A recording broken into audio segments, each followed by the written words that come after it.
दोस्तों जय सीताराम। हम आज जैसे घूमते घूमते आए थे तो हमने देखा कि यार हम सब जगह जाते हैं, ब्लॉगिंग करते हैं, सब कुछ करते हैं, किंतु हम जिनके चरणों में हैं, हम नहीं बल्कि पूरा विश्व जिनके चरणों में है, भगवान बालाजी होरी हनुमान जी जो विश्व विख्यात है और राजस्थान की सीमा में जिनका निवास है। तो आज हम जा रहे हैं मंदिर की कुछ रोचक जानकारी आप सबको दिखाने के लिए। तो आप सभी बने रहिए और बहुत ही आनंद आने वाला है और बहुत मजा आने वाला है। कोई है वही जो राम रचि राखा, को करी तर्क बड़ा वैसा खा। बोलिए सियावर रामचंद्र भगवान की जय हो।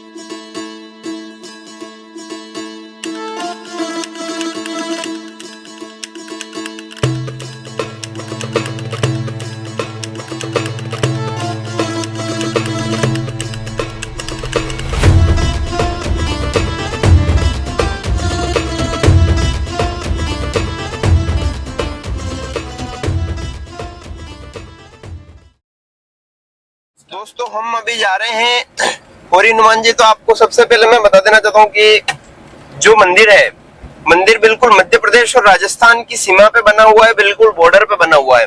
तो आप मध्य प्रदेश से भी आ सकते हैं और राजस्थान से भी आ सकते हैं। अगर मध्य प्रदेश से आप आना चाहें अगर बाय फ्लाइट से, तो एयरपोर्ट के लिए आपको सबसे नजदीकी जो एयरपोर्ट है वो पड़ेगा आपको देवी अहिल्याबाई इंदौर। इंदौर का जो एयरपोर्ट है वो मध्य प्रदेश में है और आपको होरी हनुमान जी के नजदीक पड़ेगा। और दूसरे एयरपोर्ट की अगर बात की जाए राजस्थान में, तो आपको उदयपुर डबोक वाला जो एयरपोर्ट है वो सबसे नजदीकी पड़ेगा। और अगर आप बाय ट्रेन आना चाहें तो ट्रेन के लिए आप मध्य प्रदेश की सीमा में मंदसौर उतरे, मंदसौर से आपको बस मिल जाएगी। और बाय बस अगर आप आना चाहें तो बाय बस प्रतापगढ़ जिले से डायरेक्ट होरी हनुमान जी के लिए बस है और मंदसौर जिले से भी डायरेक्ट होरी हनुमान जी के लिए बस है। तो आप जैसे भी अपने साधन से आना चाहें तो आप आ सकते हैं। दोस्तों हम पहुंच गए हैं बिल्कुल नजदीक और मुझे इतनी ज्यादा एक्साइटमेंट है, बिल्कुल खतरनाक वाली। तो हम जाके सबसे पहले बालाजी महाराज के दर्शन करेंगे, क्योंकि बालाजी महाराज के दर्शन करने का योग बहुत कम मिलता है। तो सबसे पहले तो हम दर्शन करते हैं और उसके बाद में अपन देखते हैं कैसे क्या वहाँ का नजारा है, क्या है, हम सब आपको बताते हैं। डायरेक्ट मैं आपको ले चल रहा हूँ मंदिर में, चलो। सिया राम का डंका लंका में बजवा दिया बजरंग बाला ने।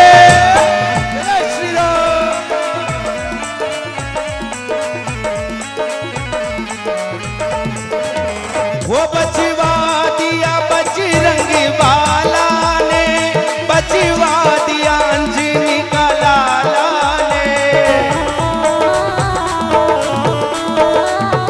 वो बजवा दिया बजरंग बाला ने, बजवा दिया अंजनी का लाला ने। सिया राम का, वो सिया राम का डंका लंका में बजवा दिया बजरंग बाला ने। वो सिया राम का डंका लंका में बजवा दिया बजरंग बाला ने।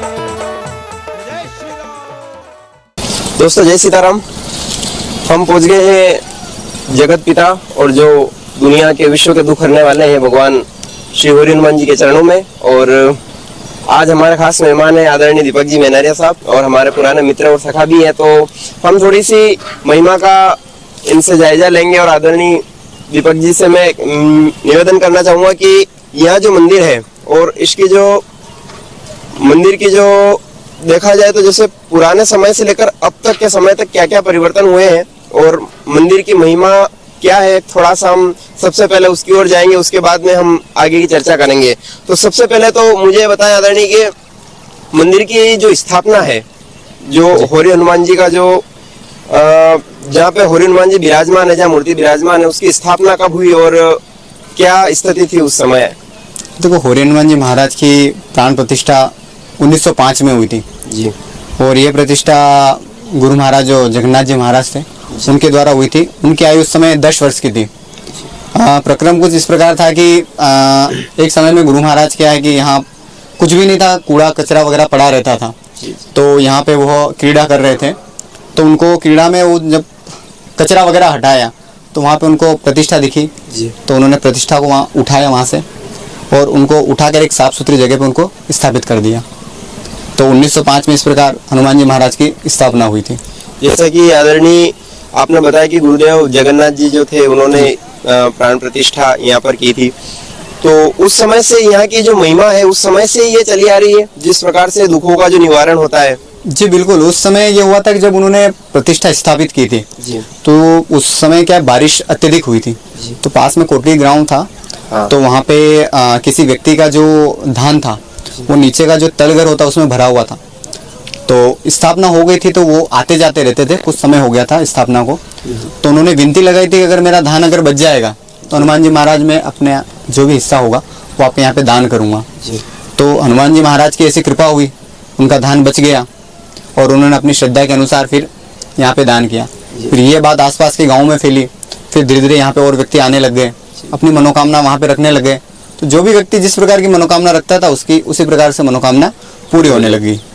और गुरु महाराज क्या है कि जो उनका मन जो हनुमान जी में लगा हुआ था, प्रतिदिन आना, प्रसाद वगैरह चढ़ाना, राम नाम का जाप करना, तो उससे हनुमान जी उनसे प्रसन्न होने लगे।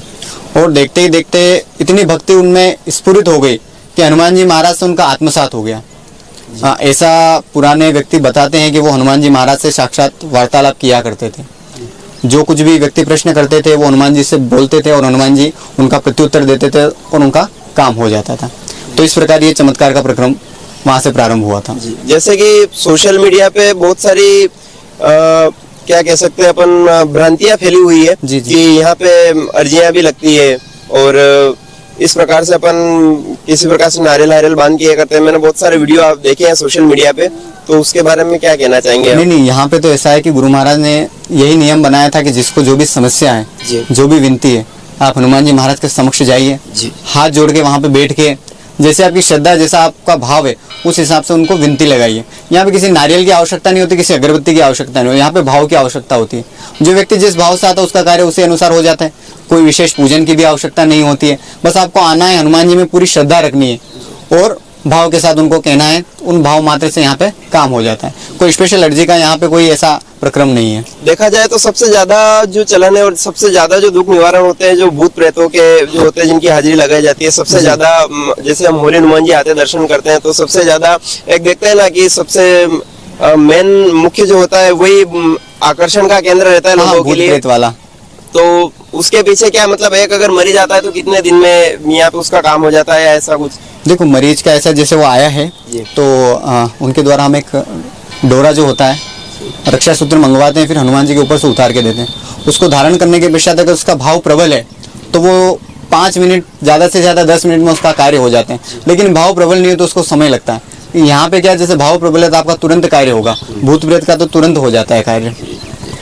और देखा जाए जैसे बड़े जो मंदिर है हिंदुस्तान के अंदर, जैसे राजस्थान में अगर अपन जाएं तो सांवरिया जी का मंदिर बड़ा प्रसिद्ध मंदिर है जी। तो उस प्रकार वहां से जिस महीने भर में या 15 दिन में जो दान पेटी खुलती है तो 4-5 करोड़ की अनुमानित राशि वहां से निकलती है जी। तो यहाँ भी जैसे बहुत सारे काम हो रहे हैं, कर्म भी हो रहे हैं, तो यहाँ एक क्या अंदाजा अपन ले सकते हैं भगवान की क्या महिमा है कि कितने पैसे आप 15 दिन में, 1 महीने में, 1 वर्ष में जैसे दान पेटी खुली जाती है या नहीं है, किस प्रकार से? देखो, वैसे तो 1 महीने में खोली जाती है, पर यहाँ का ये रहता है कि जैसे कुछ भी कार्य यहाँ पे चलाना है तो उस हिसाब से दान पात्र खोल लिया जाता है और उस अनुसार ही हनुमान जी की कृपा से उतनी राशि निकल जाती है कि चलो काम चल जाएगा, काम हो जाएगा।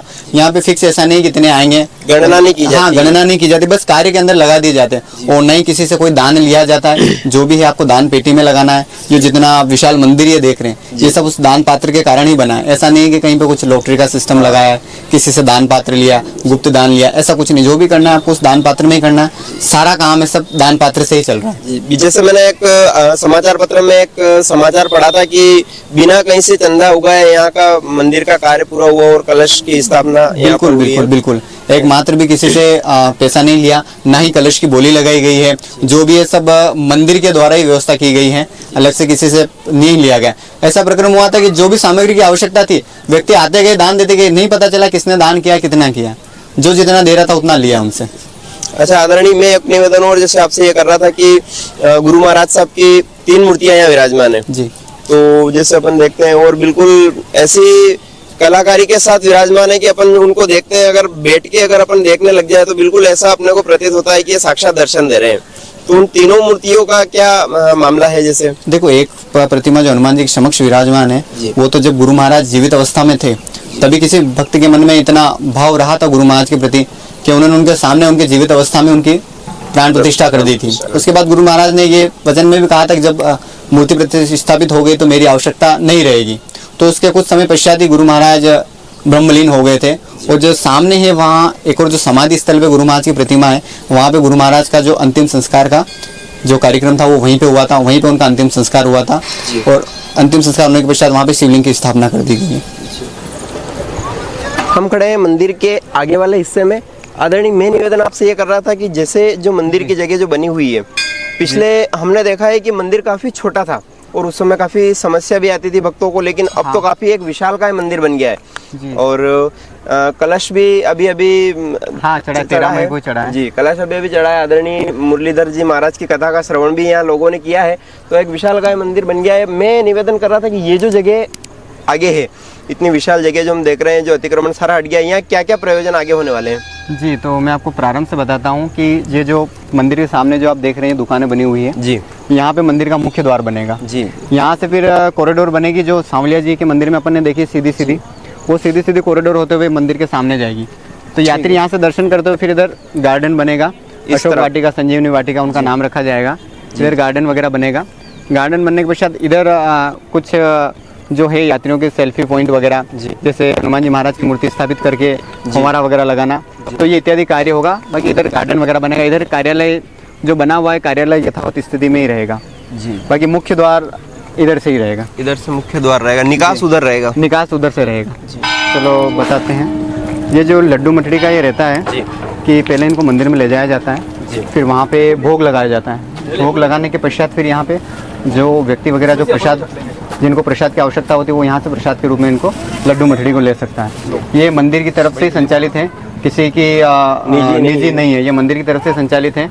और इधर आप ये देख सकते हैं कि यहाँ पे जो काउंटर वगैरह है, ये भी मंदिर का ही है। यहाँ पे तस्वीर वगैरह जो है वो मंदिर की तरफ से मिलेगी। यहाँ पे आपको ग्रंथ वगैरह भी मिल जाएंगे, तस्वीर, जो भी आपको धार्मिक जो जिस चीज़ की आवश्यकता होती है सनातन धर्म में, वो सारी आपको मंदिर काउंटर से आपको उपलब्ध हो जाएगी। ये सभी ट्रस्ट हाँ, ट्रस्ट के द्वारा ही संचालित, किसी की निजी नहीं है, सब मंदिर की तरफ से चलता है। यहाँ का जो भी फायदा नुकसान जो भी है, ये मंदिर के पास ही जाता है। यहाँ पे जो भी है पूजन का पूरा प्रक्रम होता है। किसी को हवन वगैरह करना हो तो ये हवन है। अब यहाँ पे क्या है, सभी देवताओं को भोग वगैरह यहाँ पे लगता है जी। मुख्य हनुमान जी का वहाँ पे लगता है। जो जितने भी यहाँ पे विराजमान जितने भी 19 देवी देवता हैं, उनका भोग का यहाँ पे होता है। गूगल और जो नारियल होता है उसके द्वारा, घी के द्वारा यहाँ पे हवन पूजन होता है।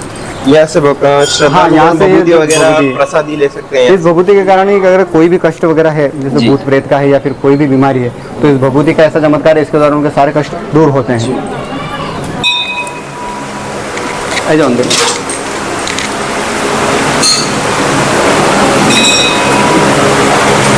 यहाँ पे तैयारियां विशेष कर्म के लिए, ये कल गुरु पूर्णिमा महोत्सव है, तो कल पूरे दिन भर सदगुरुदेव महाराज का पूजन चलेगा। और यहीं से सुबह से अभिषेक का कार्यक्रम, उसके पश्चात महाआरती, फिर महापूजन का प्रक्रम चलेगा।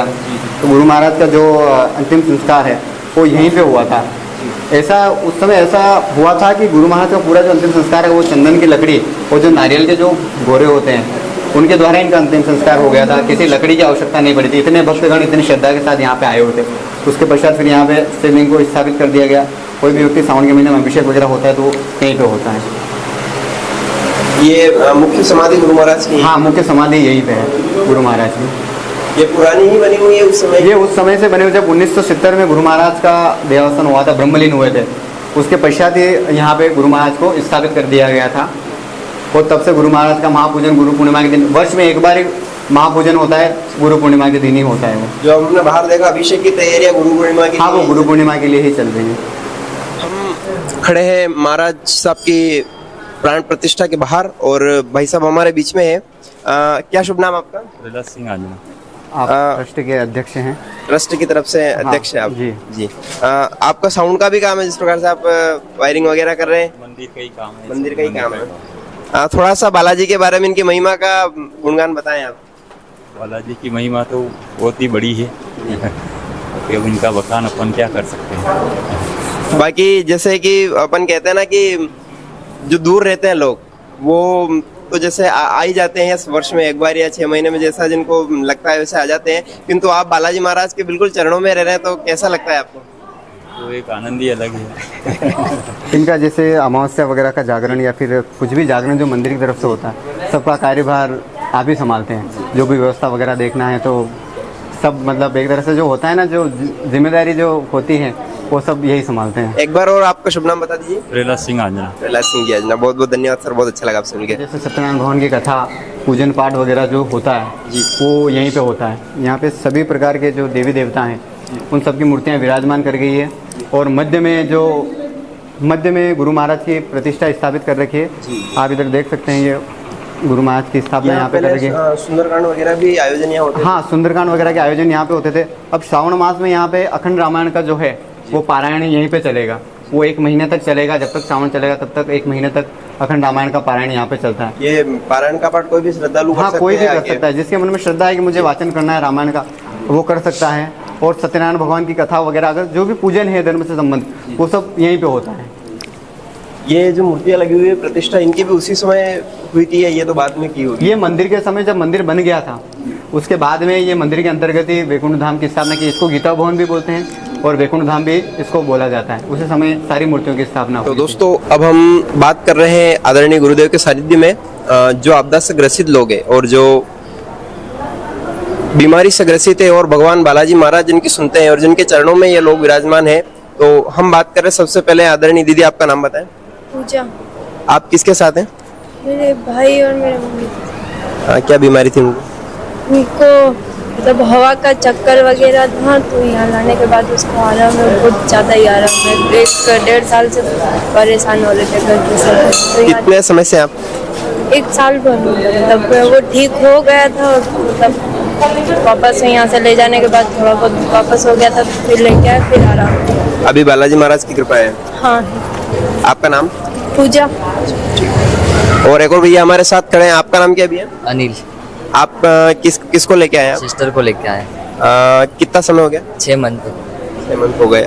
कैसा क्या आप आराम? अभी बालाजी की कृपा सब बढ़िया चल रहा है, ठीक हो गए। ठीक है। आदरणीय गुरुदेव ने जैसा हमको बताया था उसी प्रकार से हमको सभी की फीडबैक भी मिली। हम थोड़ा सा कुछ दृश्य आपको बताएंगे अभी ग्राउंड में जाके, और मंदिर के अंदर की किस प्रकार से जो मरीज है यहाँ हाजिरी गुरु लगाते हैं। महाराज जब जीवित अवस्था में थे तभी एक भक्त के अंदर इतना भाव हुआ था, तो ये प्रतिमा उन्होंने स्थापित की थी। ये कलश से पहले एक भक्त के द्वारा चांदी का जो श्रृंगार है, चांदी का जो पूरा जो चोला है, एक भक्त के द्वारा चांदी का चढ़वाया गया गुरु महाराज के। यहाँ पे ये जो नाग देवता की प्रतिमा विराजमान है, इसमें ये मान्यता है कि यहाँ पे गुरु महाराज ने स्वयं नाग देवता से कहा, अगर आप जब तक मेरे सामने प्रकट होकर नहीं कहते हो तब तक मैं आपको नहीं बिठाऊंगा। तब नाग महाराज उनके सामने नाग के रूप में आए थे, तब गुरु महाराज ने प्रतिमा स्थापित की। इसकी ये मान्यता है कि जिसके भी जहर वगैरह या फिर कुछ भी विषैला जंतु काट लेता है, इनके ऊपर से डोरा उतार कर उन्हें बांध दिया जाता है, तुरंत उस इसका प्रभाव समाप्त हो जाता है। सर जय हिंद। कितने समय से आ रहे हैं सर आप यहाँ पे? मैं दूसरी बार आया। अच्छा, कहाँ पोस्टिंग है सर आपकी? मेरी प्रतापगढ़ कोतवाली। अच्छा, ये यहीं का एरिया लगता है प्रतापगढ़ में? बांसवाड़ा। थोड़ा लगता है। कैसा लगा सर आपको? अच्छा। फिर कैसा बालाजी महाराज की कृपा है? बालाजी महाराज की कृपा है। आपका शुभ नाम sir? Thank you sir, thank you very much. हम खड़े हैं गर्भगृह के बाहर। आदरणीय आगे जो है हमारे सामने बालाजी विराजमान है, और बालाजी के सामने आदरणीय गुरु महाराज साहब विराजमान है। और यहाँ का जो एक कंपाउंड आप देख रहे हैं, जहाँ पे श्रद्धालु द्वारा हनुमान चालीसा का पाठ अनवरत जारी है। आदरणीय आपको गुरुदेव बताएंगे। यहाँ पे हनुमान चालीसा का पाठ वगैरह अगर कोई सुंदरकांड करना चाहता है जी, शांत माहौल में, तो यहाँ पे सुंदरकांड हनुमान चालीसा का पाठ आप कर सकते हैं। आप देख सकते हैं कि यहाँ पे जो पाठ भी कर रहे हैं, और हनुमान चालीसा आपको यहाँ से मंदिर द्वारा अवेलेबल हो जाएगी जी। ये हनुमान चालीसा सुंदरकांड का जो भी है वो सब यहाँ पे मटेरियल पड़ा हुआ है। जिसको जो भी पाठ करना है सारी पुस्तक यहाँ पे अवेलेबल हो जाती है जी। और यहाँ पे आपको किसी तरह की कोई परेशानी नहीं आती, कोई परेशानी नहीं करेगा। ये जो पूरा मंडप है ये पूजन पाठ के लिए, ध्यान के लिए ही बनाया गया है। ये मंदिर जो है अभी कलश स्थापना से पहले ही बना है, अंदर का भी? ये पूरा पहले से कंप्लीट था, बस कलश की तैयारी के लिए ही जो है मंदिर रुका हुआ था। कलश पुराने होने के पश्चात अब आगे की तैयारियां चलेगी, बाकी मंदिर का कार्य तो पूरा हो चुका है।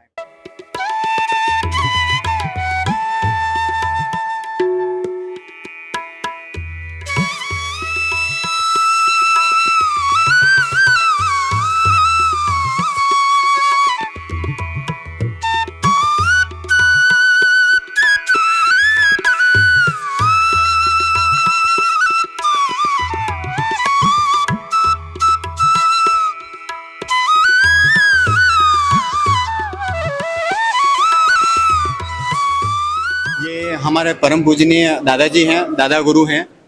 गुरु महाराज के पश्चात इन्होंने सारी पूजा का प्रक्रम सीखा था। उनके सानिध्य में रह के जो भी पूजा पाठ, हनुमान जी की सेवा जो रहती है, सब इन्होंने ही की थी। सन 1965 से 2004 तक सतत इन्होंने हनुमान जी महाराज की सेवा पूजा की थी। उसके पश्चात परिवार में सबके मन में भाव उत्पन्न हुआ कि हम भी सेवा करना चाहते, तो फिर पूरे परिवार मिलकर हनुमान जी महाराज की आज सेवा पूजा करता है। गुरु महाराज के पश्चात इन्होंने उनकी कृपा पात्रता प्राप्त की थी।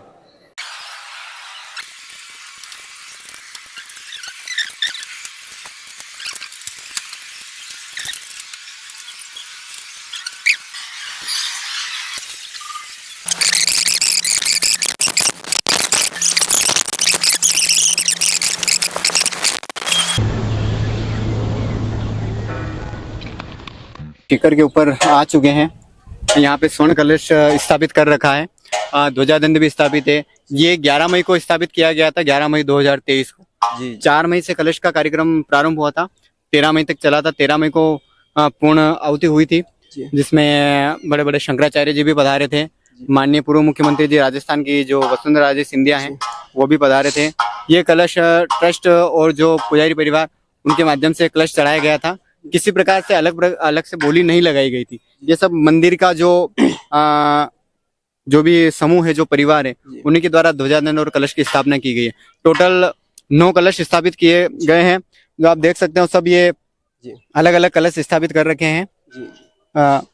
ये आपको दिख रहे हैं, सारे गुम्बज पे अलग अलग कलश स्थापित कर रखे हैं। जी जी जी बिल्कुल। ये सब 11 मई को ही स्थापित किए गए थे। ये जो नक्काशी जो की हुई है पूरे मंदिर में, जी, ये राजस्थान के कलाकारों द्वारा की गई है। हाँ, ये सब राजस्थान के कलाकारों द्वारा की गई है। ये पत्थर धौलपुरी पत्थर इसको बोला जाता है। जी जी। तो उसके द्वारा की गई है। मेन जो इसका जो कार्य है, वो गुजरात के जो हैं अनिल जी हैं, उनको ये कॉन्ट्रैक्ट दिया गया है। जिन्होंने सांवलिया जी का जो मंदिर है, उनका कार्य भी उनके अधीन ही चल रहा है। सब कार्य वो देखते हैं, उनकी नक्काशी को देखते हुए फिर ये कार्य उनको सौंपा गया है। अभी मंदिर का जो कार्य है वो लगभग पूरा हो गया है। लगभग संपूर्ण हो चुका है। अब आसपास जो वाटिका वगैरह बनेगी, वो कुछ समय पश्चात। अभी तो सर्वप्रथम ये समाधि का कार्य प्रारंभ होगा गुरु महाराज की, उसके पश्चात अन्य कार्य प्रारंभ किया जाएगा। ये जो आप देख रहे हैं ना, ये हम मंदिर के बिल्कुल टॉप पे है और आप देख सकते हैं ऊपर कैमरे के माध्यम से। बिल्कुल छोटा सा गांव है और राजस्थान और मध्य प्रदेश की सीमा के बिल्कुल बीच में स्थित ये गांव है। और इतने छोटे से गांव में इतना विशालकाय मंदिर, अगर वाकई में जो किस्मत वाले लोग हैं उनको ही दर्शन नसीब होते हैं। तो आप भी समय निकाल के जरूर पधारें और बालाजी महाराज के चरणों में हाजिरी जरूर लगाएं। बोतल वगैरह देख रहे हैं, ये आरती के पश्चात हनुमान जी महाराज के ऊपर से जल उतार के उनके चरणों में डाल के फिर ये इसमें डाला जाता है। इससे भूत प्रेत वगैरह अगर शरीर में किसी प्रकार की जो व्याधि रहती है, वो इस जल को ग्रहण करने से दूर हो जाती है। ये हनुमान जी महाराज का चरणामृत भी इसको कहा जाता है। इसको जो मरीज लोग हैं, जो यहाँ पे आपदाग्रस्त हैं, व्याधिग्रस्त हैं, वो इस जल को ग्रहण करते हैं। यहाँ पे जैसा कि आप देख रहे हैं, सब मरीज बैठे हुए हैं। ये सब आरती की प्रतीक्षा में बैठे हुए हैं। जैसे ही आरती प्रारंभ होंगी, हनुमान जी महाराज इनकी हाजिरी लेंगे, इनके सारे कष्टों का निवारण करेंगे। जी जी। ये सभी प्रेत वाले मरीज हैं? हाँ, भूत प्रेत वाले मरीज हैं जी। सारे जो तंत्र मंत्र, हवा व्याधि जो भी है, ऊपरी बाधा, ये सारे वही मरीज हैं। ये हम पहुंच गए हैं बालाजी महाराज के कार्यालय में, जहाँ से सारा कार्य यहीं से संचालित होता है और आदरणीय आपको गुरुदेव बताएंगे। जी, हौरी हनुमान जी के आदेश के पश्चात यहाँ पे जो भी मंदिर के कार्य से संबंधित, व्यवस्था से संबंधित जो भी प्रस्ताव होते हैं, अमावस्या के दिन मीटिंग होती है। दिन में 2 बजे मीटिंग का संचालन होता है। उसके पश्चात सब अपने अपने पक्ष रखते हैं। जो ट्रस्ट में जितने भी सदस्य हैं, वो सब अपना पक्ष रखते हैं।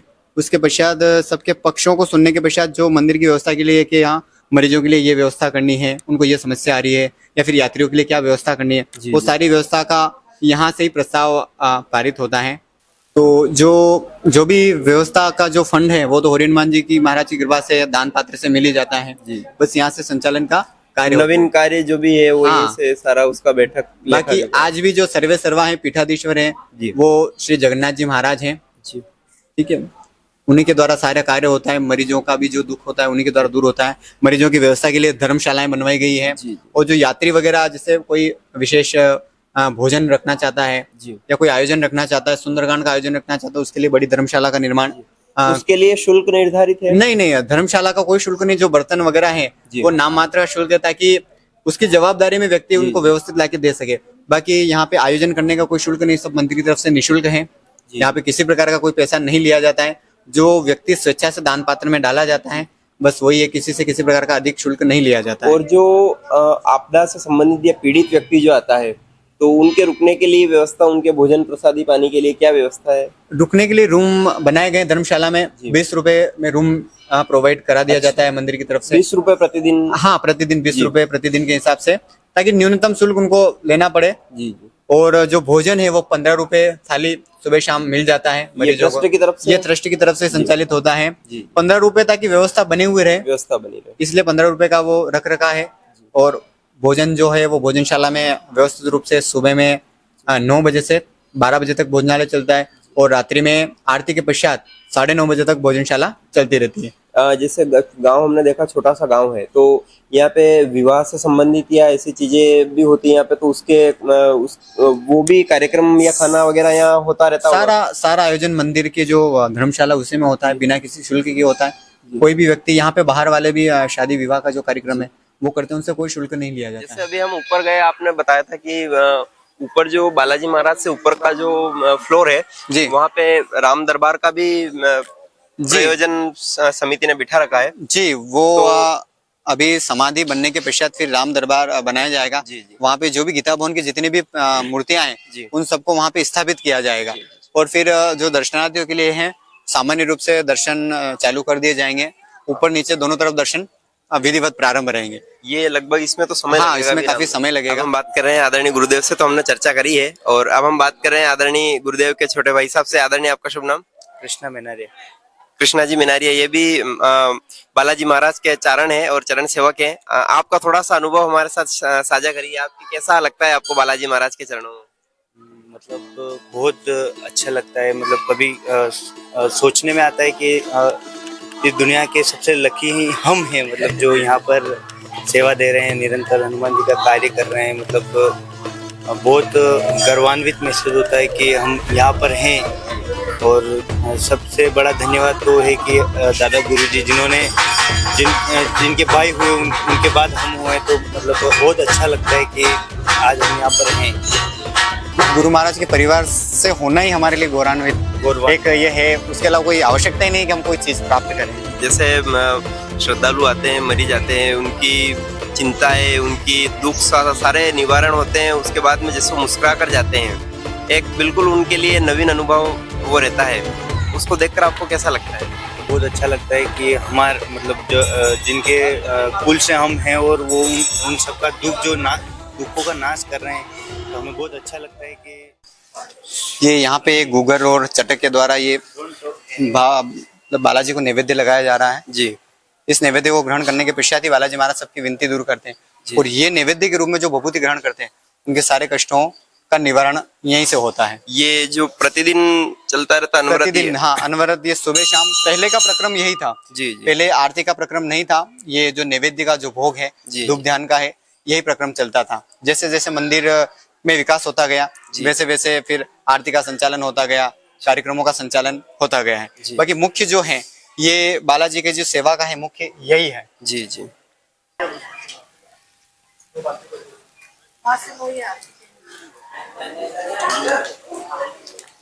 ये आप देख सकते हैं किस प्रकार से आदरणीय गुरुदेव इसको प्रज्वलित कर रहे हैं और सारी बालाजी की महिमा जो है उनका संचालन यहीं से होता है और पूर्व से ही यह कार्य यहाँ से अनवरत चालू है। और सुबह शाम ये गूगर के और घी के जो आप देख रहे हैं ये हवन सुबह शाम अनवरत चलता रहता है।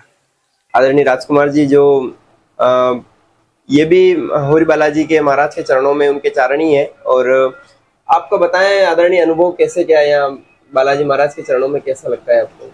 हम तो यहाँ सेवा करते अच्छा लगता है, काम हो जाता है। जी जी। ये लगभग पुजारियों की भी अलग से समिति बनी हुई होगी यहाँ पे? नहीं, पुजारियों के अलग से समिति, ट्रस्ट की समिति मंदिर की है। ट्रस्ट की पुजारियों के अलग अलग है, तीन परिवार एक ही है। जी जी। इनके जो गुरुजी है जगन्नाथ जी जी, वो बाल ब्रह्मचारी थे जी। उनके भाई साहब थे कालूराम जी जी। उनके पुत्र थे गोपालाल जी, उनके पुत्र थे बालमुकुंद जी, मोहनलाल जी, नंदकिशोर जी। उनका परिवार है, अभी आरती कर रहे हैं। जी। तो लगभग जब आदरणीय महाराज साहब थे उस समय से, उसके बाद से ही आपके जो वंशज आरती और पूजन करते आ रहे हैं। पिताजी ने की 40 साल तक जी। उसके बाद पिताजी के 2 भाई और थे, तीनों भाई बारी बारी से करने लगे, पीढ़ी दर पीढ़ी, तो वही चल रहा है। तो 1965 से पिताजी कर रहे थे। जी जी। आदरणीय जगन्नाथ जी साहब, गुरु महाराज साहब जो थे, उनके जो शिष्य थे, उनकी लगभग पीढ़ी दर पीढ़ी पूजन अर्चन करती हुई आ रही है। तो उनके परिवार ही है, मतलब शिष्य नहीं, परिवार ही। अच्छा, उनके परिवार ही है। गुरु जगन्नाथ जी के भाई साहब का परिवार है पूरा, वो तो बाल ब्रह्मचारी थे। जी जी। उनके भाई साहब का परिवार है। ये बताएं आपकी यहाँ का जो कर्म का समय है और नित्य पूजा का, और जो भक्तजन आते हैं हाजिरी लगाने का, उनके लिए समय क्या है मंदिर का, एक वो भी आप बताएं। जी, मंदिर का जो शुभारंभ, जो प्रारंभ होता है, वो सुबह में 5 बजे मंदिर के पट खुलते हैं जी। 5 बजे के पश्चात भगवान का स्नान इत्यादि कर्म होता है। उसके बाद सुबह की आरती 6 बजे होती है, और शाम को मंदिर का जो पट बंद होने का जो समय है वो 9 बजे रहता है। अर्थात सुबह में 5 बजे से शाम को रात्रि मतलब 9 बजे तक मंदिर का समय चलता है। 9 बजे के पश्चात अगर कोई दर्शनार्थी दर्शन करने के लिए आते हैं तो उनको दर्शन नहीं होंगे। अगर आपको दर्शन करना है तो सुबह 5 बजे से 9 बजे तक आप दर्शन करने के लिए आ सकते हैं। बीच में मंदिर बंद नहीं होता है, सतत पूरा रात्रि 9 बजे तक खुला रहता है। और महाआरती का समय विशेष दिन भी यहाँ होती है, जैसे मंगलवार शनिवार को दिन में महाआरती होती है जी, जो 12 बजे होती है। उस समय महाआरती 1 घंटे की चलती है, मंगलवार शनिवार को ही होती है। और बाकी जो नवरात्रि होती है, जो 9 दिनों का जो रहता है, उसमें महाआरती होती है। 9 दिनों तक दिन में 12 बजे तक महाआरती चलती है, और हनुमान जन्मोत्सव को दिन में महाआरती होती है जी। और एक और मैं खास निवेदन आपसे कर रहा था, जैसे हमने बालाजी की महिमा का इतना गुणगान किया है और बखान किया है, तो मैं सर्वप्रथम निवेदन करना चाहता हूँ कि ये जो होरी हनुमान जी नाम जो पड़ा है, तो ये किस वजह से बालाजी महाराज को होरी हनुमान जी के नाम से कहा जाता है? जी, वो क्या गांव का नाम होरी था जी, गांव का नाम होरी था, फिर हनुमान जी की स्थापना हो गई तो सब धीरे धीरे इसको होरी हनुमान जी कहने लगे। रिकॉर्ड में इसका नाम शोली है, लेकिन जो प्रथम से ही है इसको होरी ही कहते हैं। होरी के पीछे हनुमान जी जुड़ गए तो ये पूरा नाम होरी हनुमान जी। गांव का नाम होरी है? हाँ, गांव का नाम होरी है। वो हनुमान जी की स्थापना के बाद होरी हनुमान जी हो गया। तो मित्रों, आपने देखा जो बालाजी महाराज की महिमा है उसका पूरा हमने गुणगान किया, और बालाजी महाराज के मंदिर में हम घूमे फिरे और बहुत आनंद आया। और आदरणीय गुरुदेव हमारे साथ रहे और उन्होंने पूरी तरीके से हमको जो समझाया, बहुत ही प्यारा लगा, बहुत अच्छा लगा। तो और मैं कहना चाहूंगा कि एक तो सर्वप्रथम तो यहाँ जो होरी हनुमान जी ट्रस्ट जो इनका ऑफिशियल अकाउंट पेज बना हुआ है यूट्यूब पे, तो उसकी लिंक मैं आपको डिस्क्रिप्शन में दे दूंगा। होरी हनुमान जी ऑफिशियल के नाम से पेज है। होरी हनुमान जी ऑफिशियल है, इंस्टाग्राम पे भी है, यूट्यूब पे, फेसबुक पे, उस पे लाइव आरती और यहाँ के जो भी कार्यक्रम होते हैं उसकी सारी जानकारी उस अवेलेबल रहती है। व्हाट्सएप पे भी होरी हनुमान जी ऑफिशियल नाम से ग्रुप बना हुआ है। और हाँ, होरी हनुमान जी की तरफ से कभी भी ऐसा नहीं कहा जाता है कि यहाँ पे इस पूजन का आप दान दीजिए, जैसा कीजिए। आपको जो भी राशि देनी है आप भंडार के माध्यम से कर सकते हैं। QR कोड मंदिर के अंदर लगे हुए हैं। और होरी हनुमान जी ऑफिशियल के अलावा कोई भी व्हाट्सएप ग्रुप यहाँ से संचालित नहीं होता है। अदर किसी व्हाट्सएप ग्रुप से आपको अगर कोई मैसेज वगैरह आता है तो आप बिल्कुल जो डिस्क्रिप्शन में आपको अकाउंट दिया जा रहा है, नंबर दिया जा रहा है, आप उस पर सूचना दे सकते हैं। बिल्कुल, अगर ऐसा आपको कोई लगता है या आपसे किसी भी प्रकार की होरी हनुमान जी के नाम से कोई दान राशि मांगी जाती है, तो आप बिल्कुल इंस्टाग्राम पे भी होरी हनुमान जी ऑफिशियल का पेज है, उस पे आप जरूर बताएं इनको। और ये जो वीडियो, इसको ज्यादा से ज्यादा शेयर करें, लाइक करें, चैनल को सब्सक्राइब करें। और जो बालाजी महाराज की महिमा है, बालाजी महाराज की जो गुणगान है, उसको नित्य करें। प्रतिदिन हनुमान चालीसा का पाठ करें और महीने में एक बार सुंदरकांड का पाठ अवश्य करें। और आदरणीय के साथ मिलकर और उनसे बालाजी महाराज का गुणगान करके बहुत अच्छा लगा। आपका बहुत बहुत धन्यवाद सर। जय सियाराम। जय जय सीताराम।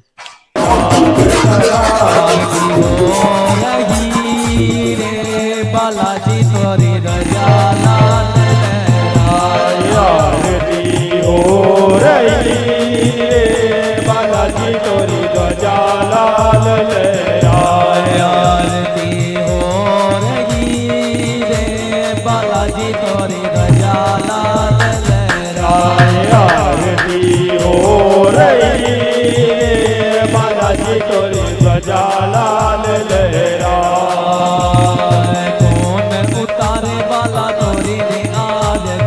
कौन उतारे वाला तोरी रे आरती, कौन उतारे वाला तोरी रे आरती, कौन उतारे वाला तोरी रे आरती, कौन ध्वजा लहराए बालाजी तारी, कौन ध्वजा लहराया।